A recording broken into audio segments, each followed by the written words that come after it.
ಹಿರೇಮಠರನ್ನ ಕೊಲೆ ಮಾಡಿದ ಆರೋಪಿ ವಿರುದ್ಧ ಕಾನೂನು ಕ್ರಮವೇ ತಕ್ಕ ಸಾಕ್ಷಿಯಾಗಬೇಕು ಎಂದು ಆಗ್ರಹಿಸಿ ಪ್ರಗತಿಪರ ಸಂಘಟನೆಗಳ ಒಕ್ಕೂಟದ ಮುಖಂಡರು ಮಾನ್ವಿ ಪಟ್ಟಣದ ಅಂಬೇಡ್ಕರ್ ವೃತ್ತದಿಂದ ಭವನ ವೃತ್ತದವರೆಗೂ ಮೇಣದ ಬತ್ತಿ ಹಿಡಿದುಕೊಂಡು ಪ್ರತಿಭಟನೆ ಮಾಡುವ ಮೂಲಕ ಖಂಡಿಸಿದರು.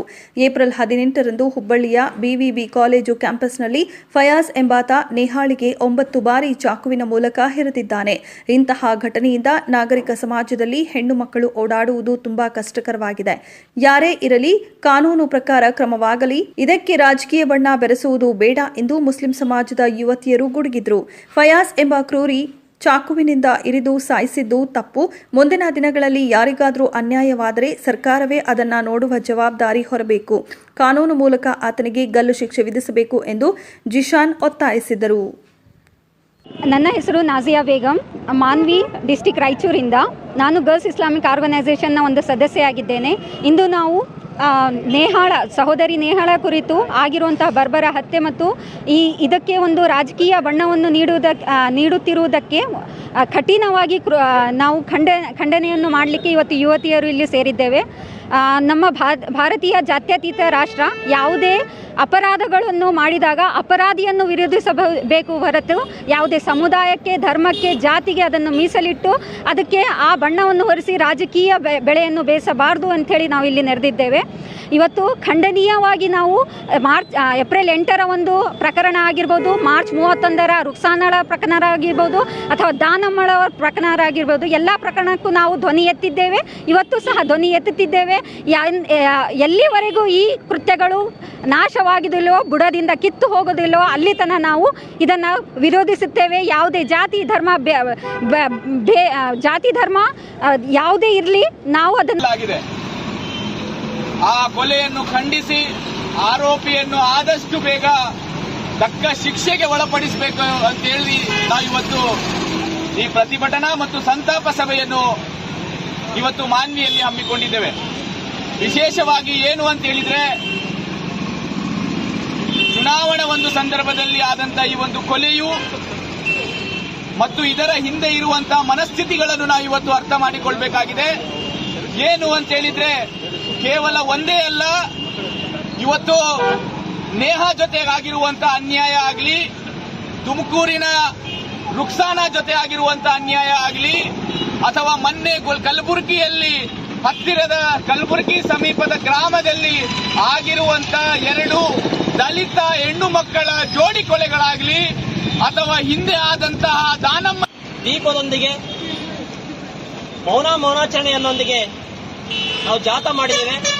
ಈ ಜಾಥಾಕ್ಕೆ ಭಾಗವಹಿಸಿರುವಂತಹ ಎಲ್ಲ ಸಮಾಜದ ಎಲ್ಲ ಯುವ ಬಂಧುಗಳ ಸಮಾನ ಮನಸ್ಕರಿಗೆ ಅತ್ಯಂತ ಪ್ರೀತಿಪೂರ್ವಕವಾಗಿ ಗೌರವವಾಗಿ ನಾನು ಒಳ್ಳೆ ಕೆಲಸಕ್ಕೆ ಕೈಗೊಂಡಿರ್ತಕ್ಕಂಥ ಎಲ್ಲ ಯುವ ಮಿತ್ರರಿಗೆ, ಯುವತಿಯರಿಗೆ ಅತ್ಯಂತ ಪ್ರೀತಿಪೂರ್ವಕವಾಗಿ ನಾವು ಸ್ವಾಗತವನ್ನು ಬಯಸ್ತೇವೆ. ಅದರ ಜೊತೆಗೆ ನಮ್ಮ ಇವತ್ತು ಈ ಒಂದು ಸೇವೆಯನ್ನ, ಈ ಮೌನಾಚರಣೆಯನ್ನ ಜಗಜ್ಜಾಹೀರುಗೊಳಿಸುವಂತ ಎಲ್ಲ ಮಾಧ್ಯಮ ಮಿತ್ರರಿಗೂ ಮತ್ತು ಪತ್ರಿಕಾ ಬಂಧುಗಳ ಮಿತ್ರರಿಗೂ ಕೂಡ ಅತ್ಯಂತ ಪ್ರೀತಿಪೂರ್ವಕವಾಗಿ ಗೌರವಯುತವಾಗಿ ಸ್ವಾಗತವನ್ನು ಬಯಸ್ತೇವೆ.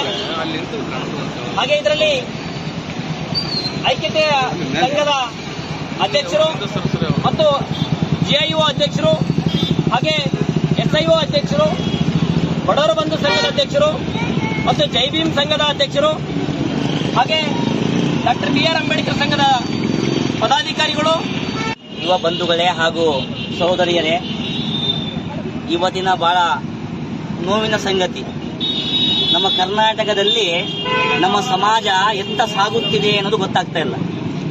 ಇವತ್ತಿನ ಯುವ ಪೀಳಿಗೆ ತನ್ನ ಬದುಕಿನ ಟರ್ನಿಂಗ್ ಪಾಯಿಂಟ್ ಅಂತಾರೆ ಕಾಲೇಜಿನಲ್ಲಿರುವಾಗ ವಯಸ್ಸು 16ರಿಂದ 20 ವರ್ಷದ ಮಧ್ಯದಲ್ಲಿರ್ತಾರೆ ಅವರು.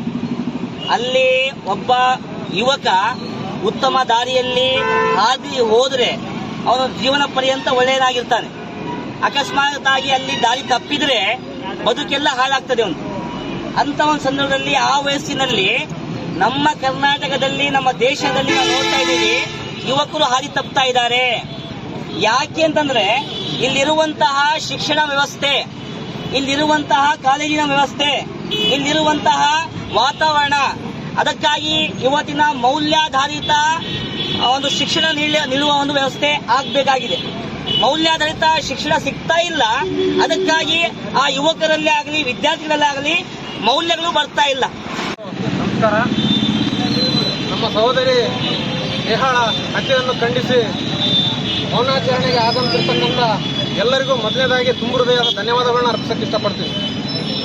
ನಮಗೆಲ್ಲ ಗೊತ್ತಿರೋ ಹಾಗೆ ಇವತ್ತೇನು ಹುಬ್ಬಳ್ಳಿಯಲ್ಲಿ ಒಂದು ಪ್ರತಿಷ್ಠಿತ ಕಾಲೇಜಿನಲ್ಲಿ ನಮ್ಮ ನೇಹಾಳನ್ನು ಬರ್ಬರವಾಗಿ ಹತ್ಯೆ ಮಾಡಿರ್ತಕ್ಕಂಥ ಫಯಾಜ್ನನ್ನು ಆದಷ್ಟು ಬೇಗ ತಡ ಮಾಡದೆ ಅವನಿಗೆ ಮರಣದಂಡನೆ ಶಿಕ್ಷೆಯನ್ನು ಕೊಡಬೇಕಂತಂದು ಸರ್ಕಾರಕ್ಕೆ ಮತ್ತು ನ್ಯಾಯಾಲಯಕ್ಕೆ ನನ್ನ ಮನಪೂರ್ವಕವಾದಂಥ ವಿನಂತಿಯನ್ನು ಮಾಡಕ್ಕೆ ಇಷ್ಟಪಡ್ತೀನಿ. ಯಾಕಂತಂದ್ರೆ ಇವತ್ತೇನು ನಮ್ಮ ಸಹೋದರಿ ತನ್ನ ಪ್ರೀತಿಯನ್ನು ನಿರಾಕರಿಸಿದ್ದಾಳೆ ಅಂತ ಅನ್ಕೊಂಡು ವಿದ್ಯಾಲಯದ ಆವರಣದಲ್ಲಿ ಇವತ್ತೇನು ಫಯಾಜ್ ಬರ್ಬರವಾಗಿ ಹತ್ಯೆ ಮಾಡಿದ್ದಾನಲ್ಲ, ಯಾವ ಪುರುಷಾರ್ಥಕ್ಕೋಸ್ಕರ ಹತ್ಯೆ ಮಾಡಿದ ಅಂತ ಕೇಳಕ್ ಇಷ್ಟಪಡ್ತಿದ್ದೀನಿ. ಇದರಿಂದ ಏನ್ ಸಿಕ್ಕಿತ್ತು ನಿನಗೆ? ಏನ್ ಸಿಕ್ಕತ್ತಂದ್ರೆ ಕೇವಲ ಅವರ ಕುಟುಂಬದ ಆಕ್ರಂದನ ಹೊರತು ಬೇರೆ ಏನು ಸಿಕ್ಕಿಲ್ಲ ನಿನಗೆ. ಯಾಕೆ ಈ ಮಾತನ್ನು ಹೇಳಕ್ ಇಷ್ಟಪಡ್ತೀನಿ ಅಂತಂದ್ರೆ ಇವತ್ತೆಲ್ಲ ನೀವು ನೋಡ್ಬೋದು, ಇದು ಕೇವಲ ನೇಹಾ ಮತ್ತು ಫಯಾಜ್ ಅವರು ಒಂದೇ ವಿಷಯ ಅಲ್ಲ. ಇದ್ರ ಜೊತೆಗೆ ಇತ್ತೀಚೆಗಷ್ಟೇ ನಮ್ಮ ಸಹೋದರಿ ರುಕ್ಸಾನಾಳನ್ನು ಪ್ರದೀಪ್ ಕೊಲೆ ಮಾಡಿದ, ಬರ್ಬರವಾಗಿ ಸುಟ್ಟು ಕೊಲೆ ಮಾಡಿದ. ಅದ್ರ ಬಗ್ಗೆ ಎಲ್ಲಿ ಹೋಯ್ತು ಧ್ವನಿ? ಅದ್ರ ಮುಂಚೆ ದಾನಮ್ಮಳನ್ನು ಕೊಲೆ ಮಾಡಿದ್ರು. ನಮ್ಮ ಜಿಶನ್ ಅವರು ಹೇಳಿದಂಗೆ ದಾನಮ್ಮನ ಕೊಲೆ ಮಾಡಿದ್ರು. ಅದ್ರ ಮೇಲೆ ಎಲ್ಲಿತ್ತು? ಅದ್ರ ಅವಾಗ ಎಲ್ಲಿತ್ತು ನಿಮ್ ಧ್ವನಿ? ಅದ್ರ ಜೊತೆಗೆ ಇವತ್ತೇನು ಧರ್ಮಸ್ಥಳದ ಸೌಜನ್ಯ ಕೊಲೆ ಆದಾಗ ನಿಮ್ ಧ್ವನಿ ಅಡಗಲಿಲ್ಲ. ಬಟ್ ಇವತ್ತು ಯಾವ್ದೋ ಧರ್ಮದ ಹೆಸರು ಇಟ್ಕೊಂಡು ಇವತ್ತು ನೀವು ವಿರೋಧ ವ್ಯಕ್ತಪಡಿಸಕತ್ತಿರಲ್ಲ, ಇದು ಬಹಳ ಖಂಡನೀಯ ವಿಷಯ. ಯಾಕಂತಂದ್ರೆ ಇವತ್ತೇನು ನೇಹಾಳನ್ನು ಕೊಲೆ ಮಾಡಿರ್ತಕ್ಕಂಥ ಫಯಾಜ್ ಆಗಿರ್ಬೋದು ಮತ್ತು ನಮ್ಮ ಸಹೋದರಿ ರುಕ್ಸಾನನ್ನು ಕೊಲೆ ಮಾಡಿರ್ತಕ್ಕಂಥ ಪ್ರದೀಪ್ ಆಗಿರ್ಬೋದು ಮತ್ತು ಇನ್ನು ನಾಳೆ ಯುವತಿಯನ್ನು ಕೊಲೆ ಮಾಡಿರ್ತಕ್ಕಂಥ ಜಾನ್ ಅಥವಾ ಪೀಟರ್ ಆಗಿರ್ಬೋದು, ಇವ್ರು ಯಾರು ಧರ್ಮಕ್ಕೆ ಸೇರಿದವರಲ್ಲ. ಇವ್ರು ಯಾರು ಹಿಂದೂ ಅಲ್ಲ, ಮುಸಲ್ಮಾನ್ ಅಲ್ಲ, ಕ್ರೈಸ್ತರಲ್ಲ. ಇವರು ಮನುಕುಲದ ರಾಕ್ಷಸ ಜನಾಂಗಕ್ಕೆ ಸೇರಿರ್ತಕ್ಕಂಥ ವ್ಯಕ್ತಿಗಳು. ಅಂತ ವ್ಯಕ್ತಿಗಳ ವಿರುದ್ಧ ಇವತ್ತೇನು ನಾವು ಸೇರಿರ್ತಕ್ಕಂಥದ್ದು ಬಹಳ ಅಪರೂಪವಾದ ಸಂಗತಿ. ಅದು ಮೌನವಾಗಿ ಆಚರಣೆ ಮಾಡ್ತಿದ್ದೀವಿ. ಇದ್ರ ಜೊತೆಗೆ ಇವತ್ತೇನು ನಮ್ಮ ಕರ್ನಾಟಕದ ಜನತೆಗೆ, ಯುವಕ ಮತ್ತು ಯುವತಿಯರಿಗೆ ಒಂದು ನನ್ನ ವಿನಂತಿ ಏನಂತಂದ್ರೆ, ಇವತ್ತೇನಿಂತ ಕೊಲೆಗಳಾಗ್ತಾವಲ್ಲ, ಇಂಥ ಸಂದರ್ಭಗಳಲ್ಲಿ ನಾವು ಜಾತಿ ಧರ್ಮ ರಾಜಕೀಯ ಮಾಡೋದು ಬೇಡ. ಬಹಳ ಆಗ್ಬಿಟ್ಟಿದೆ ರಾಜಕೀಯ, ಜಾತಿ ಧರ್ಮ. ಇದನ್ನ ಪಕ್ಕಕ್ಕೆ ಇಟ್ಕೊಂಡ್ರೆ ನಾವು ಮನುಷ್ಯತ್ವ ರೀತಿಯಲ್ಲಿ ನಾವು ಇದನ್ನೆಲ್ಲ ವಿಚಾರಿಸಬೇಕಾದಂತ ಅವಶ್ಯಕತೆ ನಮಗಿದೆ. ಅದ್ರ ಜೊತೆಗೆ ಇವತ್ತೇನು ನಮ್ಮ ಸರ್ಕಾರಕ್ಕೆ ಮತ್ತು ನಿಮಗೆ ಒಂದು ಮಾಹಿತಿ ಹೇಳಕ್ ಇಷ್ಟಪಡ್ತೀನಿ. ಇವತ್ತೇನು ಹೆಣ್ಣು ಮಕ್ಕಳ ಮೇಲೆ ಎಷ್ಟು ಕ್ರೈಮ್ ಕೇಸಸ್ ಫೈಲ್ ಆಗ್ತಿದಾವೆ ನಿಮ್ಗೆಲ್ಲ ಗೊತ್ತಾ? ಅಂದಾಜು ಎಷ್ಟು ಆಗ್ತಿದೆ ಗೊತ್ತಾ ನಿಮ್ಗೆ ಊಹೆನೂ ಮಾಡ್ಕೊಳಕ್ಕಾಗಲ್ಲ. ಅಷ್ಟು ಫೈಲ್ ಹೆಣ್ಮಕ್ಳ ಮೇಲೆ ದೌರ್ಜನ್ಯದ ಕ್ರೈಮ್ ಕೇಸಸ್ ಫೈಲ್ ಆಗ್ತಿದಾವೆ. ಎಷ್ಟಪ್ಪ ಅಂತಂದ್ರೆ ವರ್ಷಕ್ಕೆ ಸುಮಾರು 4,28,277 ಫೈಲು ಹೆಣ್ಮಕ್ಳ ಮೇಲೆ ಆಗ್ತಕ್ಕಂಥ ದೌರ್ಜನ್ಯ ಕ್ರೈಮ್ ಕೇಸಸ್ ಫೈಲ್ ಆಗ್ತಿದಾವ. ಅಂದ್ರೆ ದಿನಕ್ಕೆ 1170 ಫೈಲು, ಅಂದ್ರೆ 1 ಗಂಟೆಗೆ 49 ಕೇಸ್ಗಳು ಹೆಣ್ಣು ಮಕ್ಕಳ ಮೇಲೆ ದೌರ್ಜನ್ಯ ಕ್ರೈಮ್ ಕೇಸಸ್ ಫೈಲ್ ಆಗ್ತಿದಾವ. ಅದರಲ್ಲಿ ಎಲ್ಲ ಬಂತು, ಕೊಲೆ ಬಂತು, ಅತ್ಯಾಚಾರ ಬಂತು, ಮತ್ತೆ ಆಸಿಡ್ ಅಟ್ಯಾಕ್ ಬಂತು, ಮತ್ತೆ ದೌರ್ಜನ್ಯ ಬಂತು, ಎಲ್ಲ ಬಂತು. ಆ ನಿಟ್ಟಿನಲ್ಲಿ ಇಂಥ ವ್ಯಕ್ತಿಗಳಿಗೆ ಪಾಠ ಕಲಿಸ್ಬೇಕಂತಂದ್ರೆ ನಾವ್ ಏನ್ ಮಾಡ್ಬೇಕಂದ್ರೆ ಸರ್ಕಾರಕ್ಕೆ ಒಂದು ವಿನಂತಿ ಮಾಡ್ಕೊಳ್ತೀನಿ. ಇದೇ ಫಯಾಜ್ನನ್ನು, ಪ್ರದೀಪ್ನನ್ನು ಮತ್ತು ದಾನವನ್ನು ಕೊಲೆ ಮಾಡಿರ್ತಕ್ಕಂಥವ್ರನ್ನು ಮತ್ತು ಸೌಜನ್ಯ ಕೊಲೆ ಮಾಡಿರ್ತಕ್ಕಂಥವ್ರನ್ನು ಇಂಥ ನಡು ರಸ್ತೆಯಲ್ಲಿ ಇಟ್ಟು ಎಲ್ಲ ಸಾವಿರಾರು ಜನಗಳ ಮುಂದೆ ಗಲ್ಲಿಗೇರಿಸಿದಾಗ ಮಾತ್ರ ಅವ್ರ ಕುಟುಂಬಕ್ಕೆ ಸಾಂತ್ವನ, ಶಾಂತಿ ಸಿಗ್ತದೆ ಮತ್ತು ಅವ್ರ ಆತ್ಮಕ್ಕೆ ಶಾಂತಿ ಸಿಗ್ತದೆ ಅಂತ ಹೇಳ್ತಾ, ಆ ನಿಟ್ಟಿನಲ್ಲಿ ಆದಷ್ಟು ಬೇಗ ಸರ್ಕಾರ ಇವರಿಗೆ ತಡ ಮಾಡದೆ ಇದನ್ನು ಮಾಡ್ಬೇಕಂತೇಳಿ